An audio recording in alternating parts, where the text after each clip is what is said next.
Okay, so we've just had these wonderful talks about dedicating in ways that I hadn't even thought of before from Venerable Chini, and with a lot of enthusiasm, and it really has helped so that we don't waste our merit and our efforts. And now we're in a new session. Again, Vajrasattva is gleaming above our heads, and we are thinking, gee, what can I purify now? I've been through so many sessions, nearly 90 days or whatever it's been. But the Dharma always has something new to do. It really, truly is endless. And in a very good way, it just goes on in the way that our eternally, infinitely, it's a quite expansive practice. So here we are, and we can do confession in relation to certain objects that we may not have thought of. And we're going to look at confession in relation to the three jewels. We're going to look at confession in relationship to our teachers, and then in relationship to our parents. These comments mostly come from a 2009 teaching by Venerable Chidran on this.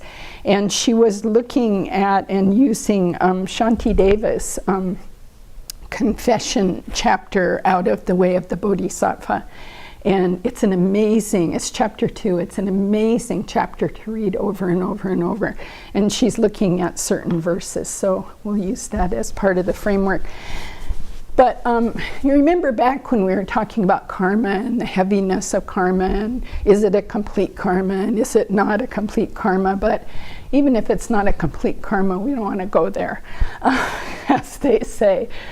So the heaviness of karma that we will experience, it's absolutely guaranteed unless we can get some of this purification going with it. It depends on many factors, as we've gone through before: the intention, the action, and now we're going to look closer at the object, at several objects of our destructive actions.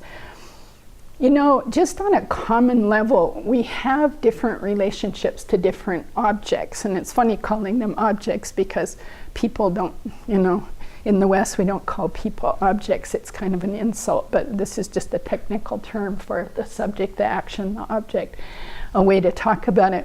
But if you think about it, either for your partner, your best friend, your child, when you do certain things towards them, let's say a kind of negative act, you feel something a little heavier than if you did this to someone in a grocery store.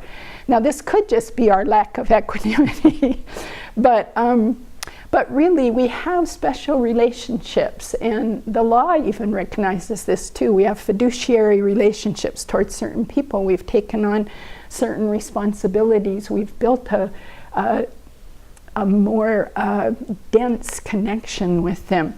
And so it's just kind of logical that karmic actions, either positive or negative, towards these objects of our teachers or the three jewels or our parents would carry a heavier weight. We have a very special role, and they have a very special role towards us. So both positive things can be wonderful to do. Small positive thing, serving your teacher in what you might think is a small way. You don't know where that ripple goes out infinitely, and probably creates a connection that you will meet them again sometime. So just again emphasizing some objects are simply more potent for gaining merit, and they're also more potent when we do negative acts towards them.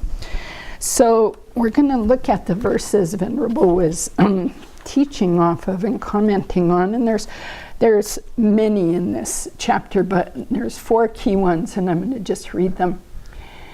In this and all my other lifetimes, this is Shantideva talking about himself, but it's also all of us, of course.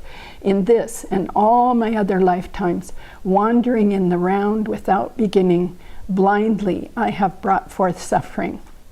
Every word is so potent in this. blindly wandering without beginning in all lifetimes. And this blindly referring to our ignorance, of course. I have incited others to commit the same. 4 lines, and there's so much in there. So that's verse 28. Then he goes on, I have taken pleasure in such evil, tricked and overmastered by my ignorance. Oh my gosh. Now I react to the word evil. I have a lot of trouble with it, but you can just put in suffering. I've taken pleasure in such suffering. And how did I do that? I was tricked and overmastered by my ignorance. That's so potent. And this is how we wander around. Now I see the blame of it. And in my heart, O great protectors, I declare it. Okay, there's the confession. And it's not this, we don't have to go further. We don't have to go into guilt and breastfeeding and emotional turmoil, because that's where the self-centeredness will take us again. All about, I'm so awful now. But I just declare it. I declare I've done these things. And then he goes on to the special relationships. Whatever I have done against the triple gem, against my parents, teachers, and the rest. I don't know what the rest is, because Venerable didn't really comment so much on that. But the triple gem, parents, teachers, and the rest, I guess it's everyone. Through force of my defilements by the faculties of body, speech, and mind. All the suffering I have committed that clings to me. It's really just so potent.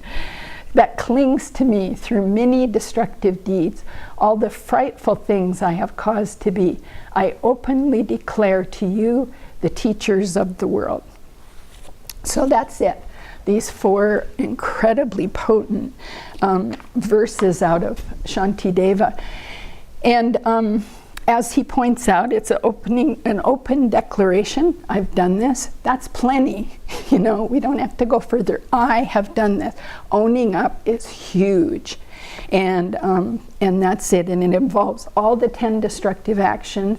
So we can work with these, with the 3 jewels, our parents, teachers, and go through all the 10 destructive actions, the 4 of speech, the 3 of body, the 3 of mind. How did I do these with my teachers, And especially if you're a person, by the way, we get a number of emails, I'm looking for a teacher, I'm looking for a teacher. If you're looking for a teacher, do this. And you purify all the past lifetimes that you had a teacher, didn't honor your teacher, didn't serve your teacher, didn't respect your teacher, and this clears all that out. So you'll find the teacher. This is what they mean when they say when the student is ready, the teacher appears. This is the student getting ready. So how did we do these? Well, there's the extreme example with the 3 jewels of, burning Dharma books or wrecking monasteries or imprisoning monastics. And those are being done on the earth right now in Tibet, and or the statues that were shot up in Afghanistan, or historically, different times that Buddhism was wiped out of this and that country. But most of us aren't involved with that. I hope if you're watching, and you are, start purifying now. It will work. You can't get there. But for most of us, it's things like putting our Dharma books on the floor without a cloth under them, or stepping over Dharma materials. Or one thing I have to really work on is I do notes or Dharma things, and I stick them up on a shelf, and they gather dust, and I just leave them. It's like pretty awful when you think it's the words of the Buddha and the words of the Buddha through your teacher, and you're just, oh yeah, blithely putting them up there, and 6 months later you go, wow, look at all those dust bunnies.